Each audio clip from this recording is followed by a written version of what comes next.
Hello, hello everyone. This is HM Mainul Islam again. I'm today here with another student stories, and I'm very happy and glad to welcome today our one of the Bangladeshi fellow students from Nottingham Trent University, Mr. Naimur Rahman. Would you please introduce yourself and what is your profession, and also where have and when you have graduated from NTU? Okay.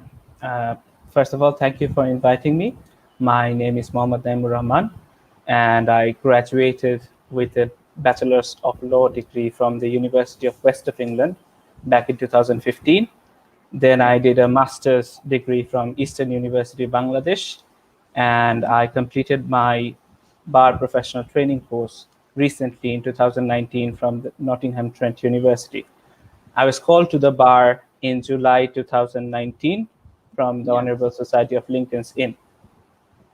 Wow, that's great. That's an incredible journey. I didn't know that you had your undergrads from UK as well.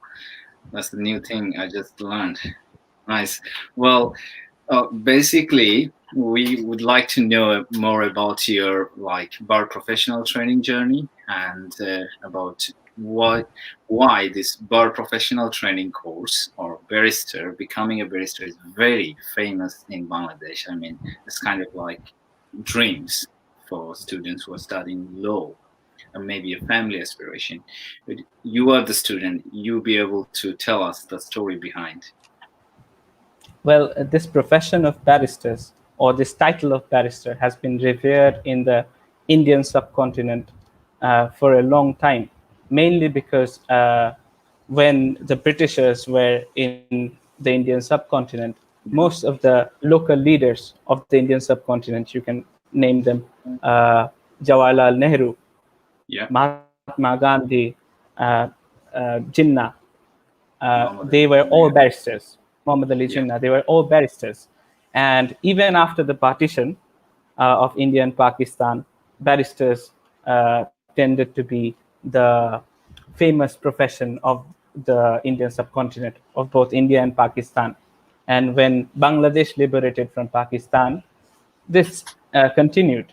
One of the drafters of our constitution, Dr. Kamal Hussein, he also Muhammad. did his bar at law from England. And most of the prominent lawyers who Mhm. created our nation Yeah, are from this background. And hence, as all the leaders of our country are mainly belonging to this profession is revered highly in Bangladesh, and everyone aspires to become a barrister.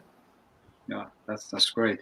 Well, just to let the people know who are watching at this moment, this is a student life stories, and I'm ATM Mainul Islam and OK Student Advisors, and also I'm inviting today, and my honorable guest is Mr. Naimur Rahman, a very newly graduated barrister at law from Lincoln's Inn, and I would like to know something about like the differences in different kind of like law programs. I mean, is there any um, differences between British law or Indian law, or because I'm really new on these things and I think people are quite curious to know. Uh, okay, so uh, that's an interesting question. Basically, laws are devised in order to govern people. So Yeah, it will vary from place to place because different people require different kinds of governing, yeah, depending upon their culture and religion, social norms, etc. So the local laws of each country is quite different from one another. However, the way the laws are created and the way the laws are adjudicated are common in certain countries. Because we were under the uh, govern rule of England or UK for a long time, our legal systems have been developed following their system, which is known as a common law system. yes, On the other hand, certain other countries, mainly in certain other European nations, for example, Germany, they follow the civil law jurisdiction, civil law system. their system of adjudicating laws are different from ours. Okay. But as far as Bangladesh, India, Pakistan is concerned, and the Commonwealth countries are concerned, and England is concerned, they are quite similar. Okay. So that's the basic difference between studying laws. All right. Well, of course, we are so happy to have you here today. And if anybody is watching and have any questions about studying law in the UK, please comments below. And I believe our honorable guest will be able to give you a reasonable answer on that thing. Of course, well, just some basic questions about like studying bar at law in the UK. Would you just tell me like how long it takes to become a barrister? Okay, so it used to take around 1 year to complete the bar professional training course, the BPTC, which I did. Yeah. But now, recently, from September 2020, the regulations have changed. And now it's easier, much easier to become a barrister than before. Oh, really? Because the universities have been given much more flexibility as to how they can create or organize their courses. That's why we have different names now. What Okay. used to be called the BPTC, the Bar Professional Training Course, is now called the Bar Training Course, the Bar Practice Course, Practice the course. Bar Vocational Studies, and a variety of names, because Yeah. it now depends upon the individual institution which is providing the course. Previously, it was closely monitored and guided by the Bar Standards Board of UK. And now they have given more flexibility to the individual institutions. Previously, even the application to get enrolled in the course used to be governed by the Bar Standards Board. Now it's dependent upon individual institutions.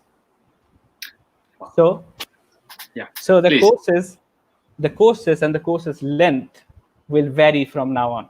So the courses now starts from 6 months to 8 months, depending Okay. upon the institution who is providing it. All right. So, well, when you were studying in Nottingham Law School, so how long it was? I mean, It last was around 11 months. is around 11 months. Well, okay. Now I'm coming to a very, I mean, I'm not sure if it is a perfect or controversial question going to be. What do you think? I mean, the new system is well decorated for the students to become a barrister. Is it making it easy, or you think the old one, the thing you have completed, was required and very essential for the student who are going to be a future barrister? Well, that's a nice question. It's like changes are only brought when there is a problem with the old system, right? Yeah. So there were problems with the old BPTC. What Okay. were the problems? First of all, it was very difficult to get in. So accessibility problem.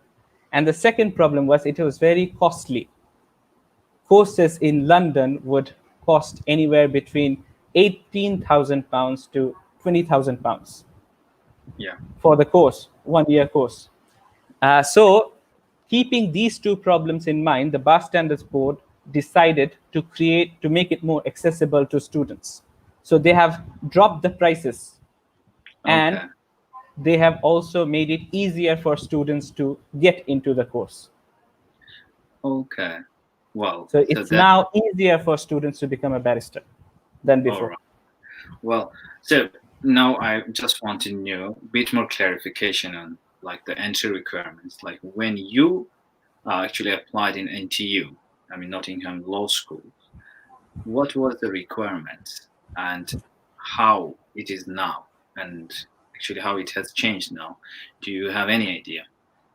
You Yeah. can. So previously, we used to apply through a portal called the BARSAS, Okay. BARSAS. So this was a portal governed by the Bar Standards Board of UK, which Okay. is the regulator of barristers in the UK. So it's a government body. Now you don't need to apply through BARSAS. to get into one of the universities. All right. Previously, you could only apply to 3 institutions, and you would give preference to one over the other. You couldn't apply to more than 3. Now you can apply to any number of universities you want. All right. Previously, the course fees was higher. Now the course fees is lower. So Yeah. that's also one of the benefits for those who are trying to get into the universities now for the BPTC. Then the requirements, it was previously 2-2, lower second class minimum, Yeah. but they would prefer a 2-1 degree. 2-1. Yeah. Yes, that is the same now. Previously, there was a requirement of English language, IELTS, which Yeah. would be 7.5 in each individual components. Yeah. Now it depends upon the universities. If they think that this particular guy can match that level of English, then he can just sign a form saying that I have the required level of English, and that would be good enough. But previously, you would require the test. Yeah. Yeah. Yeah, I so can that has remember. been made a little bit easier now. And And yeah. yeah, Sorry. Carry on. the previous requirement of BCAT, there was a requirement of BCAT, which was an aptitude test, which is still there, and uh, nothing more. Basically, the application process has been made easier, and the IELTS Yes. requirement has been relaxed a bit. So I would Yeah. say it's easier now. It is very easy now. Even I feel, because I used to work with NTU International Development Team. Like I used to call students back home in Bangladesh, and most of the students were BPTC aspires, and they were always used to complain why NTU has such high demand in IELTS scores, and I used to tell them, of course, because to maintaining their quality. So now it has been relaxed, and I think student will have more accessibility to the course. Thank you.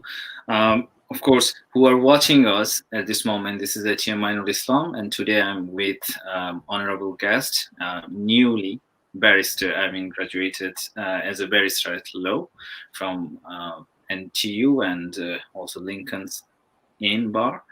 And if you have any question related to UK higher education, and also related to studying BPTC or BTC programs in the UK, you can feel free to put a comments below, and we will try our best to give an answer.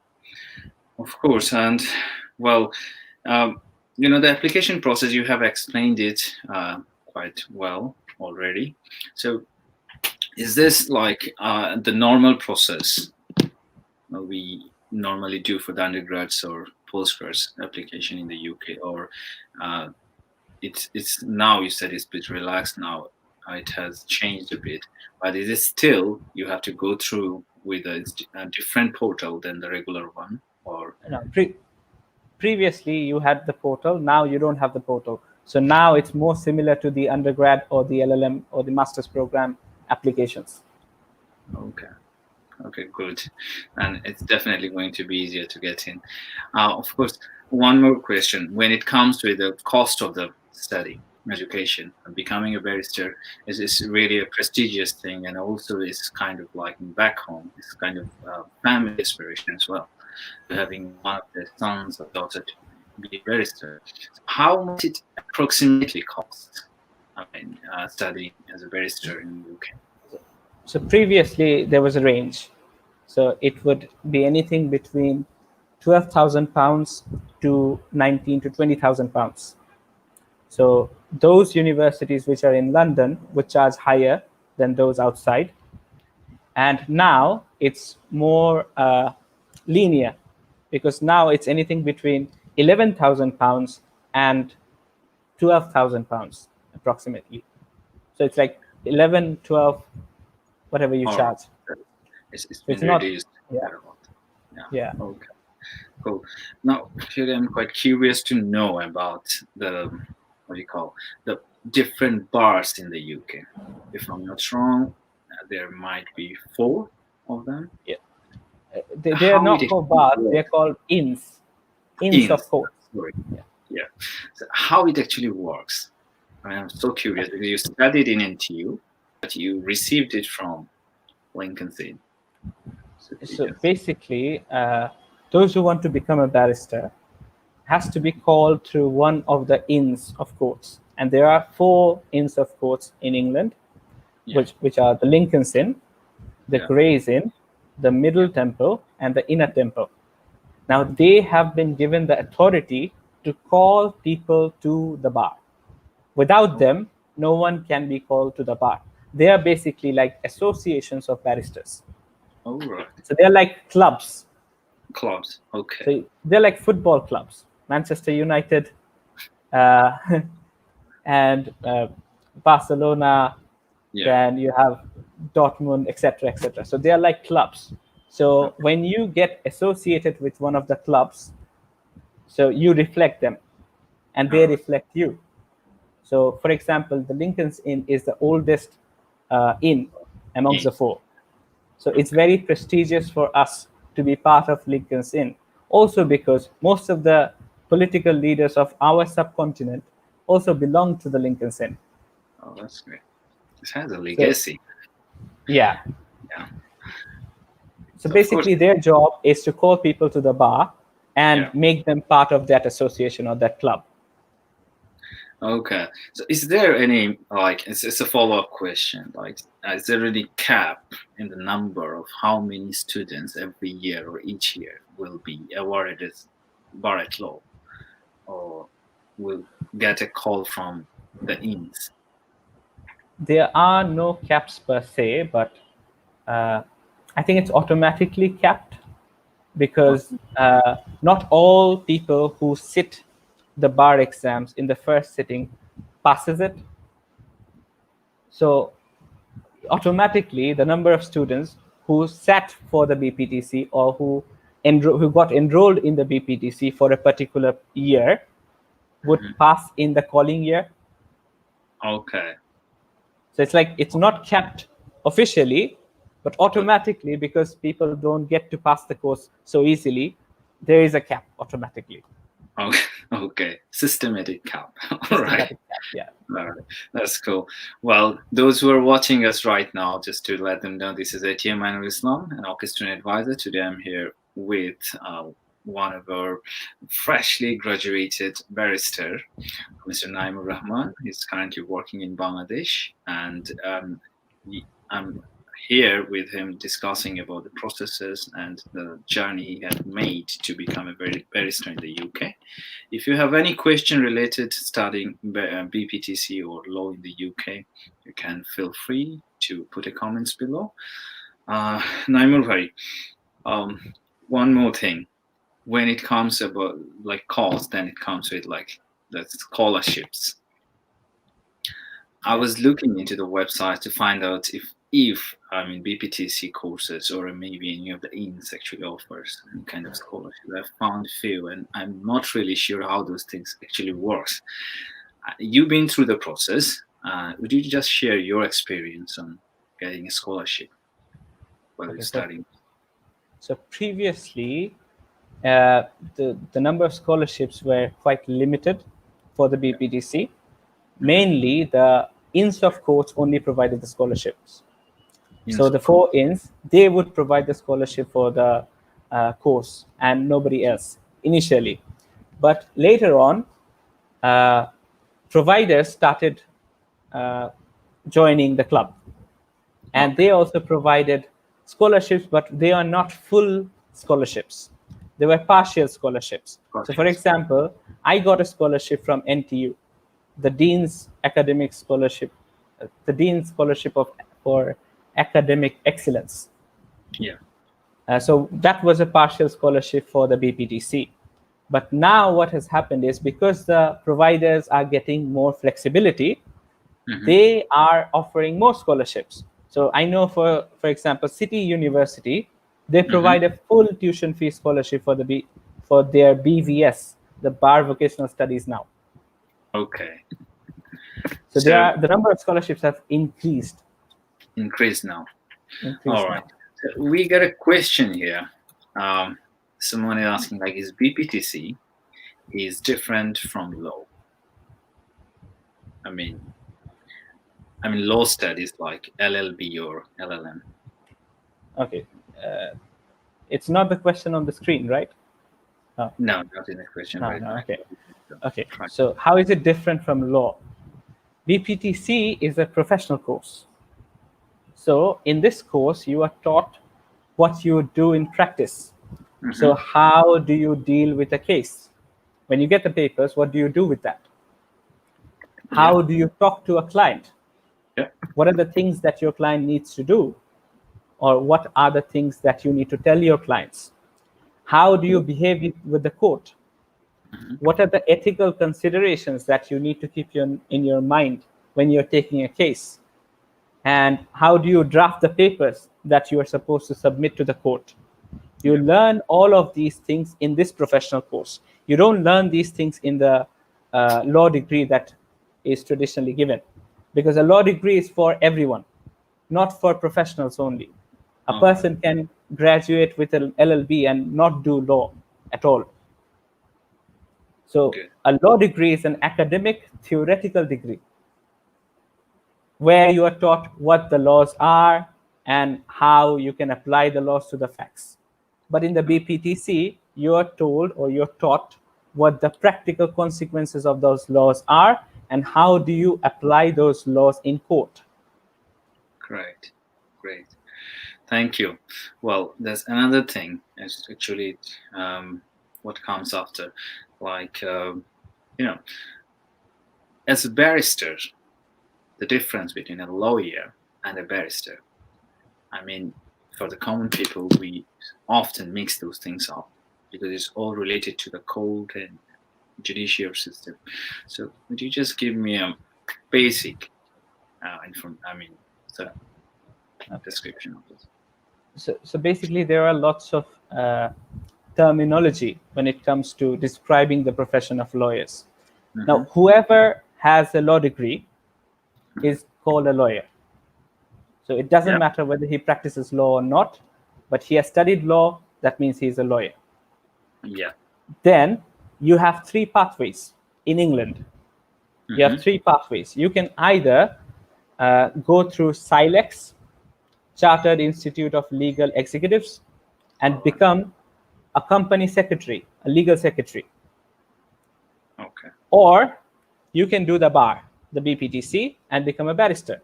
Barrister. Or you can do the LPC, the legal practice course, and become a solicitor. Okay. Now, what are these three different professions in the UK? A legal executive is someone who does the legal work for a company. Yeah. A barrister is someone who goes to court and presents the case before the judge. So he's the one who wears the wig and gown. Yeah. And does everything that needs to be done inside the courtroom. A solicitor is someone who deals with the client and everything about the case outside the courtroom. Okay. So a barrister usually gets his case from the solicitor. Solicitors. Yeah. Yes. So these are the three types of lawyers in the UK. Thank you. In Bangladesh, and I think also in India, there is no distinction between a barrister and a solicitor and a legal executive. Yeah. They are all the same. So one person does all the job, and he's called an advocate. Yeah. That's why I think that's why we actually grew up with this mix-up information. Well, we have a few questions here, so I'm just waiting. Yeah, one student, maybe as far as student was asked how it could be easy to study in the UK BPTC course. Could you just? If I don't think I understand the question correctly, but if I guessed it right, I think he's asking how to easily complete the BPTC course, maybe. Maybe because it's itself a very intense program. Yeah. So what I would say is that you should focus on there are two types of exams in the BPTC. The central exams, which are set by the BSB, the Bar Standards Board, and then there are the internal exams, which are set by the provider, the university itself. So the central exams are more harder than the internal exams. Therefore, I would suggest that you study and complete the central exams first, Okay. and then focus on your internal exams because they're easier to pass comparatively. Okay, cool. Well, just to let the people who are watching us here today, that Naimur Rahman, he was one of the, I think, barrister who graduated. I think, no, I mean, only one from among quite a few of them during his first attempt. And as a Bangladeshi, we were very proud when we get to know that. And when I saw your graduation ceremony in the Facebook, we were really, really delighted. And it's really amazing because we knew the news that you have competed in one first attempt, which is not really easy. It was very difficult. And of course, we have another question. Yes. Fari Hafzal, thank you for your question. As you were doing your BPTC from NTU, so did you have to go to the London to attend the necessary 12 events? Yes, I did. Yes, I had to. There was like three qualifying sessions which were carried out in Nottingham. Yeah. One of them was the bar mess dinner, which is organized by the university itself. Mhm. There was a local inn dinner, which was held by the local inn representative of the respective inns. And there was another mooting competition, which was held in Nottingham. So these three I did in Nottingham. And for the rest of the 9 sessions, I had to go to the London Inn physically to complete them. But it's fun to go to London and come back on the same night. Okay. It's hectic, but fun. Yeah, it's a bit hectic, but it's not too far from Nottingham anyway, London. Yeah, it's not too far, but the events usually run till 9:30, 10. So it becomes a bit difficult to return back. Okay, very cool. Thanks, both of them who actually asked some question to us. Well, I come back to the one of the old question again, like, getting a scholarship from the bar code. Am I right? Or in code? The Inns of Court. Yeah. Inns of The Inns code. of Court. Yeah.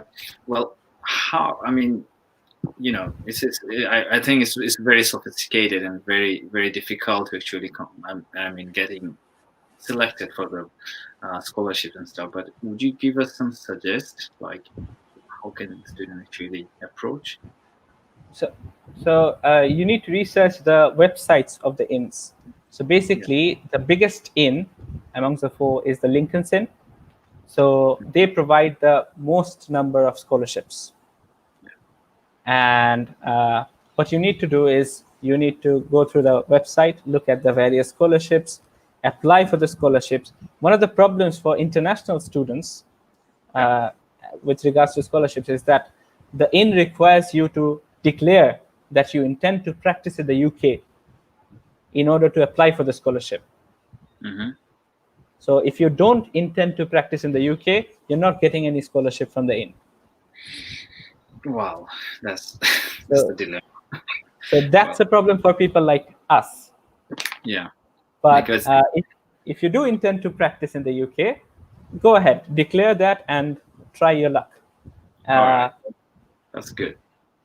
Well, could you tell me, like, after completing your BPTC, your bar training course of BPC, can you actually practice in the UK legally, or you have as an international student? So in order to practice in the UK, what I need to do is I need to get a practicing certificate. And for that, I need to complete a training period of 1 year as a pupil. This is known as a pupillage stage. Okay. Yes, so I need to get into a chamber, get their pupillage, 1 year done, which is divided into 2 parts. The first 6 and the second 6. In the first 6, you just observe whatever the people are doing there and how cases are run. And in the second 6, you are on your feet, you do your own cases, and once you complete the 1 year pupillage, then you can get a practicing certificate and practice in the UK. But it's very difficult for international students to get pupillage. The reason being, there is a what is it called in immigration terms, like the local market test or something. Okay. Because the employer needs to explain why there is a shortage of a similar person in the UK. UK or European countries. Or European countries in order to give pupillage to that person. Yeah. Well, of course, what I have seen in NTU, Nottingham Law School, because you have separate study areas in the library. So I used to see most of the students who are in BPTC program. They're mainly from our subcontinent, and I've barely seen any student from the UK. So I think, well, of course, if anybody wants to try their luck here, they can obviously go forward and try to have a placement with one of them. Yes, because the local students are not that interested in doing the bar because the places are so limited. So let me give you an estimate. Suppose 3,000 students finish the LLB each year. Yeah. Out of those 3,000 students, only 1,500 students will get into the BPTC because it's difficult to get into the BPTC in the first place. Okay. Then, out of those 1,500 students, only 750 people will pass the BPTC. Wow.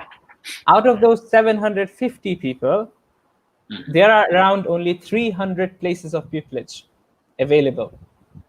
So only 300 will get pupillage in the UK, yeah. Okay. And the rest of them will wait for the next year. Okay. And they will join the other people who have been waiting for the past 2 or 3 years. So it's very difficult. It's a very difficult process. Well, wish them best of luck, and we're trying still, and hoping, of course, their brave heart. Naimur bhai, we are really getting closer to the end of this live, and I just want to know a few of other things not related to the study. You lived in the UK, you have completed your undergrads and also your BPTC program. So as a student, when you was in the UK, you were in the UK, so did you how did you actually feel? I mean, and also, why did you come to the UK? I mean, as a student, why not in any other countries? There are many. It's a very easy answer for me because I'm a law student and I wanted to become a barrister. So the only few countries which allows you to call yourself a barrister are the UK, New Zealand, Australia, and I think Scotland. Not Scotland, Ireland. So there are only a limited number of countries which provide the title of barrister. So, and amongst those countries, our favorite for the Indian subcontinent, the Commonwealth countries, is the UK. And I was studying, throughout my education years, I always studied the British curriculum. I did my O-levels and A-levels. Okay. So I was used to the British way of studying. And hence, when I decided to do the LLB, my obvious choice was the UK. And why did I do the barrister's course in the UK? Because that's the only place which provides it. Yeah, definitely. Did you idealize anybody? I mean, any of the, barrister or law person? Have you actually followed? Nothing, nobody in particular, because I will be the first lawyer in my family. I don't have any other lawyers in my family. So I got into it thinking about how I can contribute to the society. I saw that people are getting into law.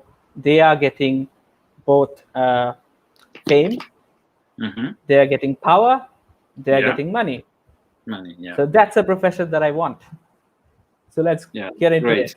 And And using those three things, you can bring change to the society. So yeah, definitely, definitely. And Bangladesh as a country, they require an educator and person, a lawyer like you. I strongly believe that, and I like your Facebook quote: lawyer, educator, and thinker. And when I first saw it, I absolutely loved it because I think that's the way which actually explain who you are, and I really believe that you will create and make an impact to the society inshallah. you're living. And also, favorite places in the UK. Where have you been, and where you want to go again? So I enjoyed my time most in the UK when I was doing my LLB in Yeah. Bristol. And Bristol is one of the places that I love a lot. So even Wow. if I decide to retire ever in the Mhm. UK, I would retire in Bristol. Wow. So I love that place. Apart from that, I really like Bath, but Wow. only to visit, not to stay there Okay. because of its historical. Uh, I didn't enjoy my time at Nottingham, to be honest, because I was so busy with my studies, and I Intensity. didn't get to do much there. Yeah, I was there for a short time, didn't get to do much. So, uh, yeah, I think it will be somewhere around Bristol and west of England West of that I England. prefer. Yeah. Well, before we finish, one last question, which actually I missed, I guess. It's a very intense course, which I have always been hearing. Would you tell me about it? How intense it is, and how you actually can cope with it? Okay. Tips for the So, students. so the course can be divided into two types. I can divide into two types. It's not the official language or the terms. Like it can be divided into skills, it can be Yeah. divided into education or academics. So theory and practice. So practice is you get through practicing. You need to practice a lot. You need to Yeah. record yourself. You need Yeah. to stand in front of the mirror and Yeah. practice repeating the same things over and over again so that you become more confident. You need to Mhm. learn how to speak without looking at a script Yeah. for hours. Yeah. So that's the skills part. The skills part is consists of a number of courses. Firstly, opinion writing. So Mhm. somebody comes to you with a legal problem and they want to know what's the legal solution. So you Yeah. write an opinion detailing the law in that area, then applying that law to the facts and telling him what he needs to do next. Mhm. Then there is drafting. So in drafting, what you do Yeah. is you go to the court and you present the papers to the judge. Yeah. So how do you draft that? Yeah. How do you draft the document that you give to the judge? Because your whole case will depend upon that document. So that is also taught. Then you have witness handling. Mhm. So when you have a person standing on the dock, or when you have a person standing in the witness box, how do you talk to them? How do you extract information? Okay. And how do you catch them if they lie or if they say something not consistent with their previous statement? Then you have uh, civil advocacy or submission advocacy, which is basically how you talk to the judge. Yeah. So these are the skills which you need to practice a lot. And the main thing in these skills area is confidence. So you need to ensure that throughout your years of studies, academic studies, LLB, Mhm. you boost your confidence and you become a good public speaker. That looks great. So if you're a good public speaker, if you're a good writer, Mhm. you can ace those skills. That will be a breeze in the park for you. So for boosting those skills, what you need to do is do debating, do Mhm. mooting, Noting. do take part in various article writing competitions, write for an article, write for a newspaper, Yes. write Yeah. for a journal. Yeah, improve your writing, reading, and speaking abilities, and that will help you with that. Then For the academic side, you just need to study a lot. You need to burn the midnight oil. Mm-hmm. Yeah, and you need to study a lot, and you need to study fast. So you can't wait for the exam to knock on your door like you used to do back in LLB days. You need to start from day one, and you need to get those done because you need to read a lot. You need to read 50, 60, 70, 100, 200, 300 pages a day for a particular subject. Wow. So you need to read a lot, and you need to start fast. That's how you can cope with that. What I did was I finished my centralized exams, which were supposed to be in April. I finished all of those before December. When all my friends went back to Bangladesh for a holiday, Yeah, I can Christmas remember. holiday, I finished the syllabus. That's the difference. Yeah. That's why you actually completed it in first attempt. I Yes. think that's I also think that's the reason. dedication, and of course, you have shared with really nice information and tips for the students who are going to start this year. We have one question. It's from one of the students. Yeah, I think Fariha again. Since advocates also have to do the work that the solicitors do, and those skills are not taught in BPTC courses, is it difficult to work back in Bangladesh without LPC skills? Well, you need to think about who you're competing with in Bangladesh. Yeah. The local advocates who do not do the BPTC, they don't have any similar course like the BPTC in Bangladesh. So when you are doing the BPTC, you're already advanced than them. So you Yeah. already have skills which they don't have. If you Yeah. also do the LPC, that will be better for you. That will take you even higher. But I don't think that you need to do that because all the other advocates, all your competitors who are not from the barrister's background, Hmm. they're already behind you. So it's not going to be difficult. If they can do it, you can also do it. Yeah. That's great. Just to Thank put a you. disclaimer, I'm only talking about people who are at the same level. I'm not talking about people above you. So Of course. Well, I think we have another question from the same person. Do you feel yeah, that having BPTC gives you an edge over the other lawyers in Bangladesh who have not done BPTC?